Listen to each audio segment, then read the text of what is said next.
Hey everyone, minasama konnichiwa, boku no chanre yokoso. Today I'm here to talk about Hidden from 2005 by Michael Haneke. I want to start by saying that I have very fond memories of watching movies with my dad. He's not into cinephilia like I am, but he truly loves movies and always appreciates ones that generate discussion. Well, this is one of those movies that I showed him a long time ago, and I remember us having lots of fun trying to figure out the central mystery, which we failed at, of course. Of course, because it's probably impossible to know the answer for sure. This is a thriller about an upper class couple, George and Anne, played by Daniel Oto and Juliette Binoche, who receive videotapes with recordings of their house. It's basically surveillance footage for hours with their comings and goings. Weird drawings also come with the tapes featuring bloody faces and chickens.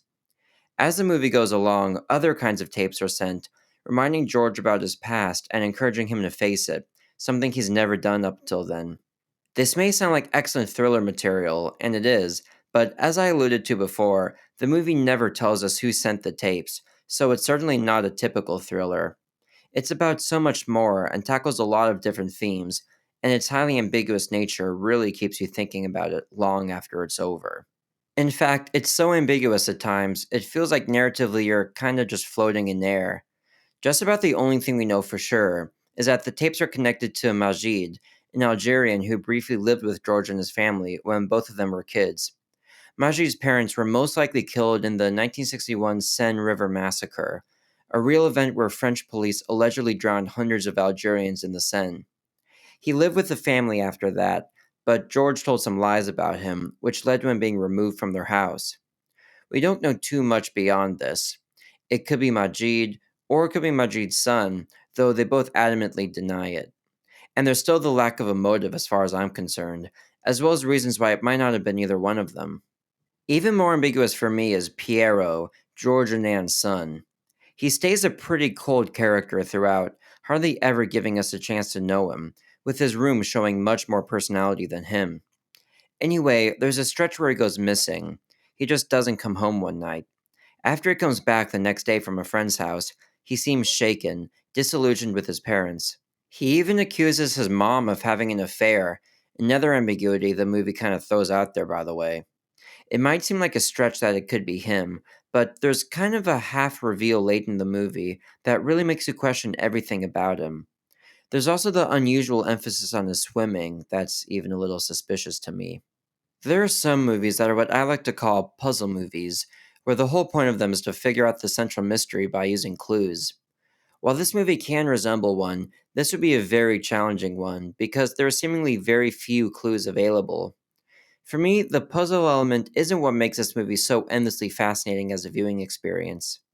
The movie's actually about something, which is the feeling of guilt. George pretty much forgot about Majid since this whole affair happened. After all, he was 6 years old. But since the tapes revealed their connection to his past, he's been having nightmares about it. The one we see contains the incident that he lied to his parents about happening, but didn't actually happen, where Majid threatens him with an axe.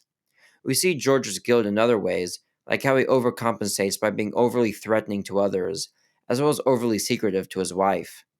The tapes and drawings are a constant reminder that things from the past have consequences, even if our memory of them has faded or has been suppressed. I think most people analyzing the movie connected to being explicitly about the guilt of the French to the aforementioned massacre of Algerians, which is a totally fine interpretation, I think. But taking it further, the idea that's more prominent in my head is about tying this guilt to the new, younger generation. I remain convinced that a member of the younger generation sent the tapes, and towards the end, Majid's son confronts George about the guilt that he should be feeling. Besides that, most of the action revolves around the adults, with the two kids kind of in the background. I just get a strong feeling that behind the scenes, not only did the one or both of the kids do it, but that they're kind of morally above having to feel guilt for what happened in the past, as their generation didn't even exist then. And spoiler alert, this theory comes to a head in the ending, where the two of them are shown to talk. Whether they knew each other previously, or Majid's son tracked Piero down for some reason and this is their first interaction, the movie ending on this seemingly innocuous conversation almost gives this film a slightly optimistic feeling to me. Like, no matter the dark stuff that just happened in the movie, the younger generation is free from it. Likewise, they shouldn't feel guilty themselves about the horrible things the adults did. This is just my interpretation, but the movie's so open ended that I feel perfectly comfortable with it. This is all well and good, but how's the actual experience of watching the film? For me, riveting from beginning to end. If Hanukkah can do anything, it's create a tense atmosphere, and even if the movie doesn't deliver in the conventional sense, it's got all the suspense of a taut thriller, albeit in a cold and sterile way. One strategy he has is using many long, static wide shots for good periods of time. A lot of these are surveillance footage that was sent as tapes, while others clearly aren't, but there are times when we don't know which one it is, which creates a real discomforting atmosphere. The accumulation of all these shots create a rhythm that almost doesn't feel like a movie at times. It's a strange, indescribable effect that very few movies have for me, and it never fails to captivate. As for my favorite moments, there's a creepy moment early on where we start with a shot looking outside the bedroom window of their house. Then we cut and creep a little down a dark room as we hear a little kid coughing. We then turn and see a little boy with blood around his mouth. Then blood drips and we abruptly cut away. This is most likely a dream on George's part, but because the first shot of the sequence is of the street on which they live from inside, and because we don't know yet that this is actually from his bedroom, I was led to believe at first that this boy might actually be the one recording and sending the tapes. It still stands as a strange shot that serves as another piece of ambiguity.